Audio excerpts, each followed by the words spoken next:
순교자 양용근 목사님의 신앙과 삶의 이야기를 어제에 이어 전합니다. 양용근 목사님의 후손으로서 기념사업회 사무국장을 맡고 있는 인천 광성교회 양향무 원로 목사님과의 두 번째 만남 지금 시작합니다.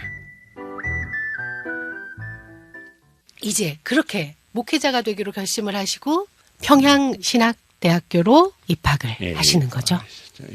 손혜원 목사님과 입학 동기셨다라는 거 다시 말씀드리고 그렇게 졸업하고 나서 처음으로 부임하신 게 광양읍교회가 되는 거예요. 그 이제 졸업 후는 아니고 입학하고 나서 공부하는 도중에 그 광양읍교회가 이제 목회자가 없어서 거기 와서 조사로 심호하다 그랬는지 그렇게 왔는지는 모르겠지만은 담임 목회자 역할을 했기 때문에 학교를 못 다녀요. 석 달 동안, 넉 달 동안 교회를 비울 수는 없잖아요. 그렇죠. 담임이면. 그래서 이제 휴학을 하고 광양읍교회에서 심호를 한 걸로 그렇게 기록이 되는데 광양읍교회를 제가 가봤는데 광양읍교회와 광양제일교회로 이렇게 나중에 이제 나눠져서 그렇죠. 이렇게 있는데 그 6.25 때 모든 자료들이 불타고 없어서 안타깝게 흔적을 찾을 수가 없습니다.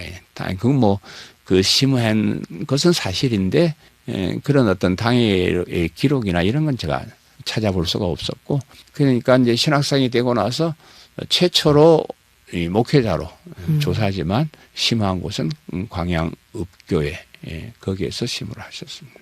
그러시다가 애양원으로 건너가시는 거거든요. 신학교를 가야 되니까. 광양읍교회에서는 담임 전사를 계속하게 되면 신학교를 못 가잖아요. 그래서 다시 신학교에 가서 공부를 하기 위해서 그때 애양원교회는 다른 목회자가 있었습니다. 그러니까 애양원교회는 진짜 조사로서 올 수 있는 3, 4개월을 비워도 괜찮은 그런 교회이기 때문에 애양원교회로 그래 왔고요. 그런 데가 여러 군데 있었겠지만 애양원교회를 선택한 이유는 애양원교회에 있는 분들이 당신의 처지와 같았다는 생각을 했다고 그래요. 그러니까 예를 들면 애양원교회에 사시는 그 나병 환자들 그런 분들이 어떻게 보면 다 세상 것 포기하고 죽어가는 그런 불쌍한 사람들로 이제 보여진 거죠.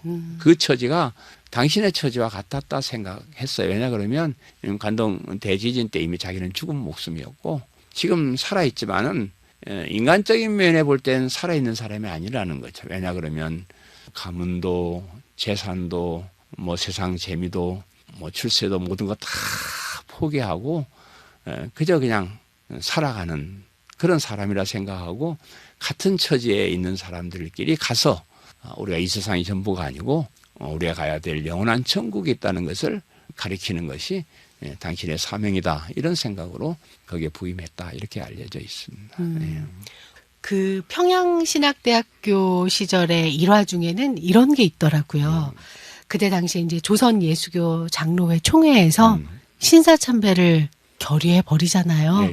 그래서 학생들 대표적인 우리 양용근 목사님 그리고 손양원 목사님 뭐 한 서너 분이 그 얘기를 듣고 충격을 받으신 거죠. 그래서 밤새 통안의 기도를 드리셨다. 이런 일화는 전해 들었습니다. 근데 그 총회 현장에 방청석에 이제 양용근 목사, 손양 목사님 그 동기들이 방청석에 거예요? 이제 앉아 있다가 이제 그런 분위기를 보고 애통해 하는데 마침 뭐 그 미리 배치된 일본 경찰들이 저지를 해서 쫓겨났습니다. 쫓겨나와가지고 그 평양신학교에 안에 있는 예배당이 있어요. 그 예배당에 가서 밤새도록 기도했다 이렇게 이제 기록하고 있는데요. 아침 되어서 이제 우리 양용근 목사님, 손양원 목사님, 그리고 이제 김형모 목사님이라는 분하고 안덕윤 목사님, 그때는 조사였죠. 이 네 분이 이제 모여서 그 앞으로 어떻게 했으면 좋겠냐 이렇게 이제 서로 토론을 했다 그럽니다. 그러니까 토론을 해가지고 한 11가지를 적어서 각자 노트에 적어서 실천하기로 그렇게 이제 결의사항을 한 거였는데 맨 첫 번째가 우리는 순교할 각오로 우상 숭배를 반대하는 대열에 선봉장이 된다. 첫 번째 결의사항. 그래서 쭉 나오는 게 우리는 하나님 뜻을 우리 인간 개인 생각하지 말고 하나님 뜻이 우리가 다를지라도 우리는 하나님의 뜻을 따른다. 뭐 또 기복신앙을 타파한다. 또 신사참배 뭐 결사 반대한다. 그건 물론 들어있고요. 미신타파에 총력을 기울인다. 이분들의 사상은 우리 양영호 목사님은 우리 나라가 이렇게 못 살게 된 원인은 미신 우상숭배라고 봤어요. 철저하게 기복선양이나 미신타파, 우상숭배 이런 거를 없애야 된다. 이렇게 이제 자신들이 생각을 했습니다. 그리고 나서 9번째가 싹군 목사가 되지 않는다. 우리 어려서 제일 많이 듣고 최근 꽤 듣고 산 말은 밥 목사는 직업 목사라는 말이니까 밥 먹고 살기 위해서 목사가 되는 그런 싹군 목사가 되지 않는다. 그리고 우리는 다른 사람들이 가기를 기피하는 교회에 가서 희생하고 봉사한다. 그리고 사례는 교회 형편에 따라서 최소한의 것만 받는다. 그렇게 이제 결의를 했는데 11개의 결의를 그렇게 4분이 하셨어요. 예. 그게 제 책에 그 기록이 되어 있는데 아니 이 어르신들이 왜 이런 결의를 해가지고 내까지 괴롭히는가. 후배 목회자. 손양원 목사님이 애양원교회를 가서 심호하신 것도 그때 그들이 결의했던 그 정신, 그 정신. 우리는 남들이 가기를 꺼려하는 그런 교회 가서 희생하며 봉사한다. 그 결의문에 의해서 그쪽으로 기꺼이 간 것이 아닌가. 그래 생각을 합니다. 그 이야기는 저도 처음 들어요. 11개의 결의문이 예. 그 신학교 동기들과 있었다라는 거. 예. 손양호 목사님, 그리고 양용근 목사님, 또 김형우 목사님, 안덕균 목사님 이렇게. 조사님 그렇게 해놨는데 저는 그걸 이제 프린트해서 제 책상에 붙여놓고 늘 읽어봅니다. 뭐 요즘도 고리타분하게 그렇게 하지 않아도 되겠지만 그래도 순교자의 후손이니까 흉내라도 내야 되지 않겠는가. 가끔 마음이 아이고 나도 좀 뭐 좋은 집 가서 좋은 차 타고 살고 싶다는 생각이 들 때마다 그걸 한번 쳐다보면서 제 마음을 이렇게 되살려서 없으면 없을수록 행복한 사람 그렇게 생각하고 삽니다. 그렇게 결의를 하고 그 결의 내용을 끝까지 지켜내는 삶을 사셨어요. 양용근 목사님께서. 이제 애양원 이후에는 고흥이죠. 길두교회로 가세요. 길두교회도 참 역사가 오래된 교회인데 여기에서 아까 11가지 그 결의문 내용 중에 하나. 우리나라를 이렇게 쇠하게 하는 것이 미신이다. 그래서 그렇죠. 마을에 있는 미신과의 전쟁을 그야말로 벌이셨다고요? 예. 이 바다 가까운 그런 곳이어서 보통 바다 가까운 그런 곳에는 미신들이 좀 많죠. 많아가지고 그 아까 계리한 대로 그 미신 타파에 이렇게 총력을 이렇게 기울였는데 마을에 이제 당산제라는 걸 마을을 지키는 수호신, 당산신을 섬기는 거기 제사 드리는 당산제를 지나는 데 가가지고 방해해가지고 못 드리게 하고 그 사람들은 이제 전도하고 제가 그런 얘기를 어디 가서 했더니 교회 잘 안 다니는 분들이 그러면 그럴 수가 있냐. 그거는 저 종교 방해 행위인데 그럼 되냐고 그래. 내가 그랬어요. 얘 요즘 같으면 잡혀가죠. 종교 자유가 있는데. 근데 그때 당시에 간절한 심정. 정말로 우리나라 기독교 처음 들어왔을 때 참 못 살았잖아요. 일부 양반 몇 명을 제어하고 나머지 모든 사람들은 양반의 농사 지어주고 종처럼 비참한 삶을 살고 있었던 그런 시절이잖아요. 그런 시절에서 벗어나기 위한 것은 우상숭배나 그런 것들을 버리고 정말로 개개인이 올바로 살기 위해서 노력하고 하는 그런 생각 때문에 철저하게 그 미신타파를 외쳤던 것으로 그래 생각합니다. 네. 그러니까 신사참배 거부 이전에 또 다른 우상숭배를 철저히 거부하신 거예요.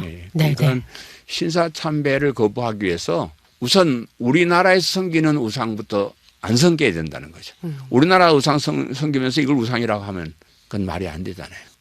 일본 경찰의 눈에 나기 시작한 것이 고흥 연합사경회에서 이제 공개적으로 신사참배 거부를 이제 설파하시면서 이제 집중적으로 일본 순사 경찰들의 이제 눈에 들어오기 시작하신 거고요. 그러다 보니까 결국은 이 고흥에서도 사역을 많이 길게 못 하시는 것 같아요. 예, 길두교회 시무하실 때 그 같은 포두면에 있는 송산교회라는 데서 사경회라는 것을 열었는데 거기 이제 양영근 목사님이 그 강사가 되셔서 이제 강의를 하는데 우상숭배하는 자는 멸망한다. 그 주제예요. 우상숭배하는 자는 멸망한다 그렇지만 그 속에는 신사참배도 이렇게 이제 가르일과 포함되어 있는 거죠. 그 첫날은 그냥 노골적으로 신사참배도 우상이다 하면 안 된다 이렇게 이제 얘기를 했는데 옆에서 노골적으로 얘기하지 말고 돌려서 얘기해야지 그럼 잡혀가 이제 이러니까 그 다음 날부터는 이제 순사들이 오는 낮에는 우상숭배 얘기하고 순사들이 안 오는 밤에는 신사참배도 하지 마라 이제 이런 식으로 이제 설교를 그렇게 하셨습니다. 근데 그 일본 형사들 중에서도 우호적인 그런 사람들이 있잖아요. 또 양 목사님은 일본 법대 출신이라는 것 때문에 그쪽 법조 계통에서 아는 사람들이 들어 있고 그래서 거기 감시하러 나온 그 순경이 형사가 이제 눈 감아주려고 좀 도가 넘는 발언을 했지만은 그냥 못 들은 척하고 넘어가려고 이제 그렇게 해서 봐줬는데 또 다른 사람이 그런 얘기를 듣고 고해 바쳐가지고 소문이 나기를 그 형상도 이제 붙잡혀 가서 신문을 받을 것이고 양영구도 붙잡혀 가서 신문을 받을 것이다. 이렇게 이제 소문이 돌기 시작했습니다. 그래서 이제 급하게 이제 후임자를 넘겨주고 가게 되는 곳이 구례읍 교회죠. 구례읍 교회를 가면서 행선지도 얘기를 안 해줘요. 어디로 간다 얘기 안 하고 이름도 바꿉니다. 이름도 양복군으로. 아, 이름도 바꾸셨어요? 예, 이름도 일시적이죠.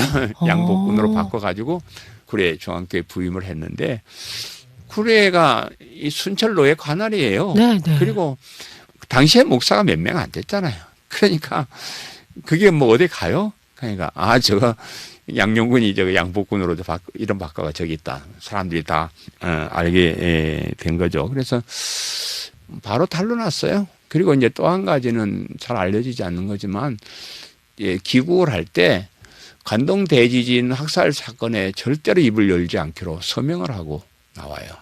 일본 사람들에게. 그거 얘기하면 큰일이니까. 그런데 뭐 얘기 안 할 수 있습니까? 친구들하고 뭐 얘기도 하고 이리저리 설교하다가도 뭐 얘기를 했을 거고. 그래서 불량선이라 해서 낙인이 이미 찍혀 있었어요. 그래서 구리에서도 참 늘 감시받고 뭐 제재당하고 그렇게 뭐 목회 아닌 목회를 한 거죠. 결국은 이제 체포를 당하시는 거잖아요. 네, 그게 1940년도. 네, 1940년도에 그 일본이 이제 마지막 막바지로 자기들도 이제 전쟁이 져간다는 걸 알았던 그런 시대인 것 같아요. 막바지로 이제 어떻게 좀 해보려고 노력했던 그런 때였는데 그런 사람들에게 일제 눈에 가시가 된 것은 기독교인들이에요. 기독교인들은 마음대로 할 수가 없는 거예요. 그 기독교인들의 수가 그럴수록 늘어가요. 우리 교회사를 보면요. 교회는 핍박을 당할수록 늘어갑니다. 부흥합니다. 노골적으로 교회 문을 닫게 하지는 못했어요. 그렇게 하면 오히려 더 반박이 심할 것이고 밀란이 일어날 것이고 그래서 교회는 그대로 놔두는데 교회를 변질시키는 그런 전략을 이제 세워나가는 거죠. 그게 뭐냐 그러면 기독교를 일반 종교화 운동을 이제 이 사람들이 하는 거예요. 교회는 하되 하나님만 유일신이라고 하지 말고 다른 신도 있다고 그렇게 하고 예수님 말씀대로 착하게 살고 원수를 사랑하고 오른발을 맞으면 왼발도 돌려대고 이래 살면 얼마나 좋냐. 그리고 행복하게 살고 그런 종교로 바꿔나가는 사람들이 알면서 그랬는지 모르고 그랬는지 거기에 따라가요. 대부분의 사람들이 그렇게 하자 이제 그렇게 했는데 소수의 사람들이 그걸 아는 거죠.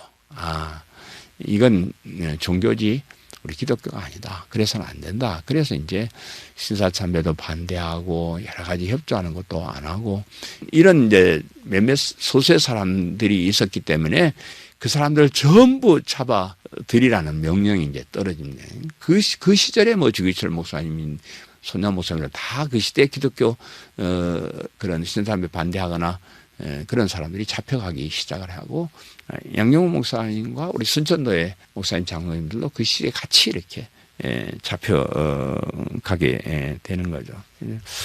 근데 그 감옥에서 특히 동방요배를 하지 않은 것 때문에 큰 폭행을 당하셔서 결국은 순교에 이르게 된다라고 알려져 있습니다. 네, 이제 신사참배를 이제 반대해서 이제 감옥에 들어갔는데 감옥에서 제일 문제가 되는 게 이제 동방요배예요. 왜냐 그러면 감옥에서 신사참배할 일은 없거든요. 그런데 아침마다 조회 시간에 국민의례를 하면서 동방요배를 하는 거예요. 동방요배는 사람들이 잘 모르시더라고요. 일본 천황이 있는 동쪽을 향해서 요배를 하는 거예요. 절을 하는 거? 절을 하는 거죠. 뭐 다른 사람들은 그냥 신사참배는 확실하게 잘못이지만은 동백요배는 국민의례인데 우리가 일제 지배를 받고 있는 한 해야지. 이제 그래서 이제 하는 사람인데 당시의 통계를 보면 신사참배는 한 60% 정도가 오케이를 하고 교인들 중에 동방요배는 96%가 오케이를 해요. 그러니까 아주 극소수의 사람만 동방요배를 거부합니다. 저희 할아버지는 좀 특별하신 분이라서 그냥 고개를 오히려 딱 쳐들고 가슴을 펴고 나 안 한다는 걸 보여주는 거예요. 그 일반 사람들은 동방요배는 사람에게 절하는 거니까 왕에게 절하는 거니까 괜찮다 이렇게 이제 얘기를 하지만 그 양 목사님의 눈으로 봐서는 그 일본 왕이 자기 천황이라고 선언을 했잖아요. 그러면서 현인신이라는 말을 써요. 현인신이라는 말은 하나님이면서 사람이다 그러는 거거든요. 하나님이면서 사람이다라는 말을 들어보셨죠? 우리 예수님이 하나님, 참 하나님이시면서 참 사람이신 분이 우리 예수님이에요. 그러니까 자기가 예수님 흉내를 내는 거예요, 천황이. 그래서 그거를 알기 때문에 우리 할아버지는 우상숭배다 이렇게 이제 선언을 해서 안 했는데 그 엄청나게 맞으셔요. 그래가지고 너무 많이 맞아가지고 그 갈빗대가 부러지고 막 몸에 피가 나고 막 그랬는데 이 사람들이 그 치료를 안 해주고 그냥 오히려 그 독방에다 가둬버려요. 30일 동안 독방 신세를 지게 되는데 그 추운 게 12월 달 추운 겨울에 그 갈빗대가 부러지고 피가 나고 하는 그런 그 몸을 먹기나 잘 먹었겠습니까? 그래서 거기서 못 견디고 돌아가셔요. 그게 1943년 12월 5일. 43년 12월 5일. 네, 제가 그때를 기억을 하고 이런 얘기를 해요. 1944년 12월 5일 새벽에. 이제 계산을 해보니까 3일만 있으면 독방 신세가 면하는 27일이 됐어요. 그리고 3개월만 더 있으면 형이 끝나요. 3개월, 1년 반 받았으니 3개월면서 끝나고 한 20개월만 더 지나면 광복이에요. 광복이 와요. 조금만 더 견디시지. 조금만 더 견디시지. 그 돌아가실 때 38살이 나요. 38살. 40이 채 안 되셨어요. 네, 38살 나이. 초등학교 교편 잡던 아내, 참 이쁜 아내가 있었고, 이제 큰아들이 12살 되는 그 12살부터 3살까지 이남 이녀, 눈에 넣어도 아프지 않을 그런 아이들 있잖아요. 그런 아이들. 또 이미 일본대 법대라는 졸업장, 평양신학교 졸업장, 그 목사라는, 그 어려운 목사라는 직분, 그를 기다리고 있는 성도들, 그런 것들을 다 포기하고 가실 만한 일이었을까? 그런 좋은 것들을 다 놔두고 가신 그 마음속에 있는 믿음이란 무엇이었을까? 그게 제가 연구한 겁니다. 예수 그리스도의 십자가의 복음, 그가 가지고 있는 영원한 천국에 대한 소망, 이런 것은 세상의 그 좋은 것들 다 버리고서라도 그 길을 가기로 결심할 수 있는 그런 엄청난 것이었다는 것을 제가 생각하고 복음을 전하고 그러고 있습니다. 네. 네. 마지막으로 이제 우리 양향모 목사님께서 양용근 목사님에 대한 기념 사업회를 이제 막 시작해 보려 합니다 하셨거든요. 네. 앞으로 어떤 계획들을 가지고 계신 거예요? 제가 이제 처음에는 우리 할아버지도 기념관 하나 지었으면 좋겠다. 뭐 조금이라도 기념관이 아니면 기념실이라도 시골에 교회에다가 뭐 몇 평 더 늘려서 뭐 좀 지었으면 좋겠다. 이제 그랬는데 기념관을 짓는 일은 보통 일이 아니더라고요. 그 일은 하나님 뜻에 맡겼습니다. 하나님이 뭐 어떻게 해주시면 뭐 해볼 거고 안 되면 뭐 또 그거 없으면 어떻습니까? 근데 그래서 이제 제가 기념관이 아니고 기념 사업을 하는데 어떤 사업을 하느냐 그러면 목회자들을 참 대단히 참 죄송한 얘기지만 목사님들을 훈련시키는 훈련을 통해서 복음을 전하는 목사로 만드는 그런 사업을 지금 하고 있습니다. 이제 그래서 제가 만든 것이 목회자 훈련원이라는 스터디 그룹입니다. 그래서 그런 목사님들이 모여서 우리가 정말 올바른 목사가 돼야 되지 않겠는가. 이제 그것을 제가 한 20년 이렇게 운영하고 있는데 그 훈련을 통해서 그 목사들에게 선교 신앙을 좀 가르치고 아까 11가지 계림은 뭐 그런 것이라든지 특별히 그 복음을 전하는 예수 그리스도의 십자가의 복음을 전하는 복음으로 돌아가자. 사도 바울을 하나님께서 사도 바울을 통해서 전했던 십자가의 복음 그 복음을 전하는 일로 돌아가자. 우리 교회가 타락했을 때 종교 계획자들이 오직 믿음으로 외쳤던 그 복음으로 우리가 돌아가야 되지 않겠는가. 제가 그 운동을 하고 있습니다. 그래서 세상은 바뀌고 많은 사람들이 스스로 만모니즘에 빠져 있을지라도 출세를 위해서 직업을 위해서 직업 목사가 되어 갈지라도 그중에 몇 사람만이라도 우리는 정말로 복음을 전하는 그런 목사들이 되자. 온 세상이 복음, 오늘 대한민국이 복음 설교로 바뀔 때까지 내가 이 운동을 할 것이고요. 또 하나는 청소년 믿음 학교를 세우는 거예요. 제가 기념 사업의 일환으로요. 제가 인천에 가서 목회를 시작했는데 아이들이 막 북실북실 그때 말이야 30년 전에 막 아이들 북실북실해서 아이들을 모아놓고 공부를 가르치기 시작을 해요. 우리 할아버지처럼 학당을 공부방을 합니다. 그래서 이제 영어를 가르치고 성경적 기독교적인 걸로 그러면서 아이들을 전도했어요. 근 30년 그 일을 했습니다. 우리 지금 아이들이 교회 없어지고 있잖아요.